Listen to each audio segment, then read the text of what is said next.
Hello বন্ধুরা, আমি রিম্পা। আমার আর্ট কুইন চ্যানেলে তোমাদের সবাইকে স্বাগত। আজকে কিন্তু আর কোনো জুয়েলারি ভিডিও নয়। আজকে এই বোতলটার উপরে একটু কাজ করেছিলাম। সেটাই তোমাদের সাথে শেয়ার করে নেব। তো চলো, এই শীতের দিনে রোদে দুপুরবেলা বসে পড়েছিলাম বোতলটাকে নিয়ে একটু কালার করার জন্য।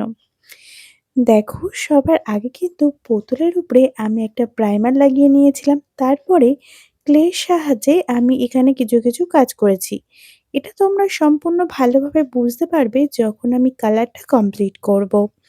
তো দেখো, সবার আগে এবার আমি এখানে এই যে বোতলের পিছনে যে বেসটা রেখেছিলাম সেটাকে একটা দুধে আলতা কালার করে নিয়েছি। মানে লালও ঠিক না, আর একদম পিঙ্কও না। বলতে পারো তাই দুধে হালতা কালারই। এবার এর মধ্যে কিছু জানলা দরজা রেখেছিলাম, গাছপালা অনেক কিছু রেখেছি। চলো সেগুলোকে আমি একটু ডিটেলসে কাজ করে নেব। দেখো, সবার আগে কিন্তু জানলার গায়ে আমি এখানে একটা ব্রাউন কালার লাগিয়েছি। আর তার ভিতরে দেখতে পাচ্ছ তো? কাঁচটা কিন্তু বোঝা যাচ্ছে। এটা কিন্তু লাইট সেট করার জন্য, যাতে লাইটের আলোটা এগুলোর মধ্যে দিয়ে বেরোতে পারে। ১ম এই দেখতে পেয়েছো এটার একটা লুক। আর লাস্টে অবশ্যই আরো ফাইনাল লুকটা ভালো করে তোমাদের সাথে শেয়ার করেছি। তার জন্য অবশ্যই পুরো ভিডিওটা দেখো, কেমন করে কাজটা করলাম। এবারে চলো, আ যে গাছপালার ডালগুলো রেখেছিলাম দরজা জানলার আশপাশ থেকে, সেগুলোকেও একটু রং করে নেওয়ার পালা। তাই এখানে আমি light green colour, deep green colour সব রকম মিক্সিং রেখেই কালার করেছি। এটা বেশ পুরানো একটি কাজ। তোমাদের সাথে শেয়ার করতে একটু দেরি হয়ে গেল। যারা ফেসবুকে আছো আমার, তারা অবশ্যই দেখেছো যখন কাজটি করেছিলাম। এটা তোমাদের সাথে পোস্টটা শেয়ার করেছিলাম। কিন্তু ভিডিওটা আর শেয়ার করা হয়ে ওঠেনি। তো চলো, দেখো এখানে অনেক পাতা করেছিলাম। সেগুলোকে আমি এখানে light green, deep green colour mix করে লাগিয়েছি। এবার যে ফ্রন্টে একটা দরজা রেখেছি, সেই দরজাটা সম্পূর্ণ কালার করার পালা। আর এটাকে বেশ একটু কালারফুলি রাখছি। তোমরা নিশ্চয়ই দেখতেই পাচ্ছ আমি বেশ অনেক রকম কালার এখানে ইউজ করছি। যাতে এটা তোমার সানলাইটেও দেখতে সুন্দর লাগে, বা রাতের বেলাও এর ভিতরে যখন লাইটটা জ্বলবে তখনও যাতে এটা সুন্দর লাগে। এটা একটা অর্ডার ওয়ার্কই ছিল বলতে পারো। ব্যাস আমাকে নিজের মতন এটা করে দিতে বলেছিল। তার কি দরকার সেটা আমাকে বলেছিল, যাতে লাইটটা একটু বোঝা যায় আর একটু আ সবসময় দেখতে ভালো লাগে। সেই হিসাবেই আমি কাজটা করেছিলাম। দেখো, অফ ক্যামেরায় এখানে আমি নিচে একটা আ ওই ব্যাঙের ছাতা বলতে পারো, মাশরুম যেটাকে বলে সেরকমই একটা করে নিয়েছিলাম।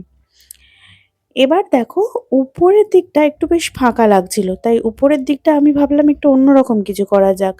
তাই এখানে আমি এই পাটকাঠি যেগুলোকে বলে, সেগুলো নিয়েছিলাম। নিয়ে আমি এখানে বেশ ব্রাউন কালার আর একটা ডার্ক মেরুন কালার ছিল আমার কাছে। সেই দুটোকে একটু মিক্স করে সম্পূর্ণগুলোকে কালার করে একটু শুকিয়ে নিয়েছিলাম।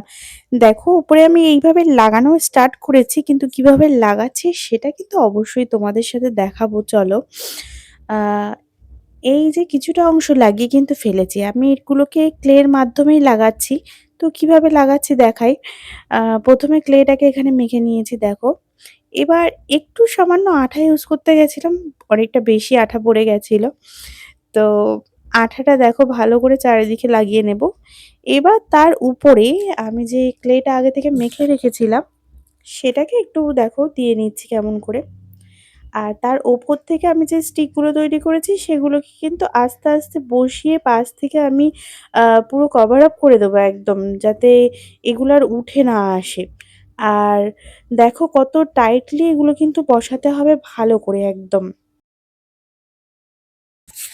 এগুলোকে বসিয়ে নেওয়ার পরে আমি উপর থেকে একটু জুটের দড়ি আটকে নিয়েছিলাম। সেটা তোমরা ফাইনাল লুকে দেখতে পাবে। চলো তোমাদের আর দেরি না করিয়ে ফাইনাল লুকটা তোমাদের দেখিয়ে দেই। এই দেখো।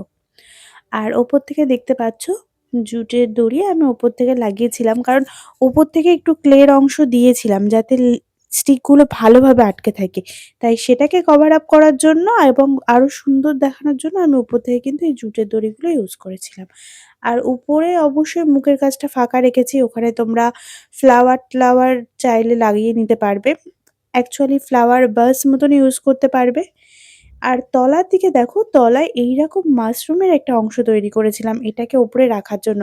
কতটা সুন্দর করে দিয়েছে জিনিসটাকে এটা আরো। এবার বলি, এটা কিন্তু রাত্রেবেলাও দেখতে বেশ সুন্দর লাগছিল। চলো সেই লুকটা তোমাদের সাথে শেয়ার করে নিই। এই দেখো, তলা থেকে কিন্তু লাইট ইউজ করেছি। আর লাইটের আলোটা কিভাবে জানলার দরজা দিয়ে বেরোচ্ছে নিশ্চয়ই দেখতেই পাচ্ছ। এবার বলো তো, এই ভিডিওটা তোমাদের কেমন লাগলো বা এই বোতলটা তোমাদের কেমন লাগলো? সেটা কিন্তু অবশ্যই কমেন্টে আমাকে জানাতে হবে। আর ভিডিও ভালো লাগলে যারা YouTube থেকে দেখছো তারা অবশ্যই সাবস্ক্রাইব করে নিও। আর যারা Facebook থেকে তারা অবশ্যই আমাকে ফলো করে নিও। টাটা।